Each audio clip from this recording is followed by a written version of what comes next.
Vous allez rentrer dans les coulisses d'un programme de recherche scientifique extraordinaire qui se déroule ici. Vous allez découvrir un monde méconnu, microscopique, et nous parlerons ensemble de ce lac, d'algues, d'ADN et d'état de santé des milieux aquatiques. Est-ce que vous êtes prêts à plonger dans l'aventure? Le Léman, c'est un écosystème singulier. Âgé d'environ 20 000 ans, il s'agit du lac qui contient le volume d'eau le plus important de toute l'Europe occidentale. Il est riche d'une flore, d'une faune exceptionnelle, très diversifiée, et il alimente en eau potable presque 900 000 personnes réparties sur les rives françaises et suisses. Et le nombre d'habitants sur ce territoire, il augmente considérablement. Plus il y a d'habitants, plus la pression exercée sur les ressources naturelles est forte et le risque de polluer et d'apporter des perturbations sur l'écosystème grandit. Le lac est en effet le réceptacle de tous nos rejets. Ces derniers peuvent être véhiculés par les eaux souterraines et de surface et ils proviennent de l'ensemble du bassin versant. Alors les sources de pollution sont multiples. Pour mieux comprendre, on va suivre le trajet d'une simple goutte d'eau. Avant de rejoindre le Léman, elle peut emprunter plusieurs itinéraires. Soit elle tombe directement dans le lac, soit elle tombe sur le sol et coule à la surface jusqu'à la rivière, soit elle s'infiltre et descend profondément pour rejoindre une nappe souterraine. Alors cette goutte d'eau, elle n'est jamais pure. Sur son chemin, elle traverse le sol, la végétation. Elle se charge d'éléments naturels comme le fer, le calcium, le zinc, présent dans les roches, mais aussi parfois de produits comme les pesticides ou les engrais. Les produits que nous utilisons dans notre vie quotidienne sont conçus par de multiples industries dont une partie des déchets retourne bien souvent dans la rivière. Alors, en principe, ces déchets sont traités par les usines elles-mêmes et les stations d'épuration, mais il arrive malheureusement que ce ne soit pas suffisant. Tous ces rejets sont déversés dans les zones côtières, qui sont des espaces très utilisés par les baigneurs, les pêcheurs, les sportifs, les plaisanciers, sans compter toutes les formes de vie qui peuplent ces milieux aquatiques, des plus petites aux plus grandes, et qui risquent d'être impactées d'une manière ou d'une autre par tous ces rejets. Alors pour limiter les risques au maximum, les eaux du lac et de ses affluents sont auscultées depuis de nombreuses années par des experts, avec beaucoup d'attention. Ces experts procèdent très régulièrement à des prélèvements d'eau, de sédiments ou même de chair de poisson, et toutes les analyses physiques, chimiques et biologiques effectuées sur ces échantillons permettent de détecter entre autres des micropolluants comme les pesticides, les métaux lourds, les médicaments et les cosmétiques, et d'en savoir plus sur la teneur en oxygène, le pH, la température, la minéralisation. Connaître la qualité d'une eau implique aussi d'identifier les micro-organismes qui s'y développent.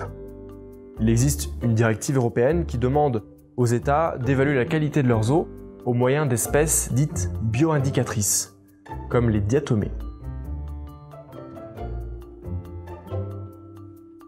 Les diatomées sont des microalgues vivant dans toutes les eaux du globe. Une diatomée est composée d'une seule cellule enveloppée par deux valves de silice, qui s'apparentent à du verre, assemblées comme dans une boîte appelée frustule. Celui-ci prend des formes et des ornementations très fines et symétriques. Aujourd'hui, on sait qu'il existe des centaines de milliers d'espèces de diatomées. Tantôt solitaires, tantôt groupées, certaines vivent en pleines eaux, d'autres adhèrent aux fonds pierreux, vaseux ou à la végétation. Chaque espèce de diatomée a ses propres besoins pour vivre et se développer. Une certaine quantité de lumière pour l'une, un certain niveau de nutriments pour l'autre, plus ou moins de turbulence de l'eau pour d'autres encore, etc. Alors comme toutes les microalgues, les espèces de diatomées ont un cycle de vie très court. Cet aspect est très important, car cela peut permettre d'observer une modification rapide de la diversité des espèces de diatomées dans un milieu aquatique qui subit une perturbation. Dès lors, les diatomées peuvent constituer un outil d'évaluation de l'état de santé de notre lac. C'est là que le programme de recherche SynAqua commence. Le lac Léman que vous voyez derrière moi est un écosystème formidable mais fragile. Pour bien le protéger, il faut déjà le surveiller. Et pour bien le surveiller, il faut pouvoir enquêter sur ces 200 km de côte. Et pour cela, nous allons utiliser les diatomées. L'identification d'une espèce en regardant sa forme, sa taille, sa longueur est plus facile dans certains cas que dans d'autres, surtout quand on s'intéresse aux formes macroscopiques. Mais quand on s'intéresse aux organismes plus petits, comme les diatomées, il devient souvent plus difficile de les identifier d'après leur apparence.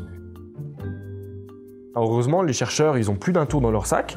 Ils ont trouvé depuis quelques années une autre méthode pour identifier les espèces avec précision. C'est une méthode qui est basée sur l'ADN contenu dans chacune des cellules des êtres vivants. Alors, au cœur de chaque cellule, de tout être vivant, il y a un noyau contenant un grand filament appelé ADN. Étiré, il ressemble à une échelle torsadée dont les montants sont principalement constitués de sucre et de phosphate. Les barreaux de cette échelle, eux, sont constitués de 4 bases azotées différentes, regroupées par paires. L'ensemble de ces barreaux forme ce qu'on appelle le code génétique. Un gène, c'est un fragment de l'échelle.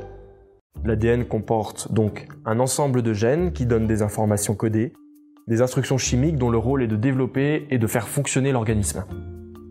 Les gènes déterminent les caractères physiques des individus.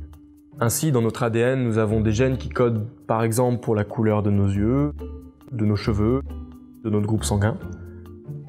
Alors, bien que les gènes soient invisibles à l'œil nu, il est possible, avec la technologie actuelle, de les localiser sur cette grande échelle torsadée et de connaître la fonction de certains d'entre eux. Mieux encore, il est possible désormais de couper, de lier, mais surtout de lire l'ADN. On parle de séquençage. Alors, c'est quoi le séquençage ?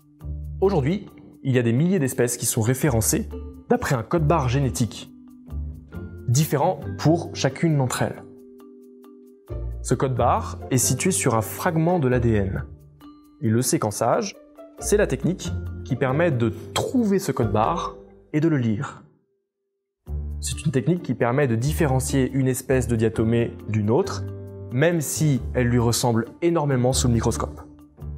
Dans le projet SYNAQUA, experts français et suisses, nous allons utiliser l'ADN des diatomées pour réaliser cette surveillance tout autour du léman. Nous avons prélevé 150 échantillons d'eau et de biofilm tout au long des 200 km de côte du Léman.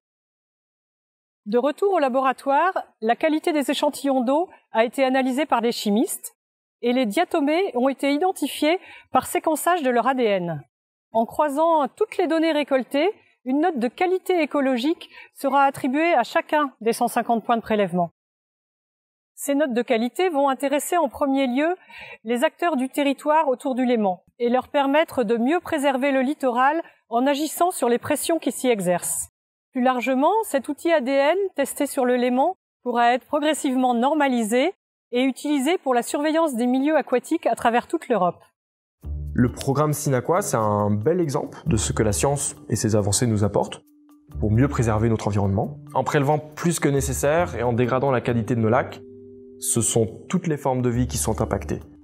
De par leur diversité et leur sensibilité à la pollution, les diatomées sont de véritables sentinelles de l'état de santé de nos lacs.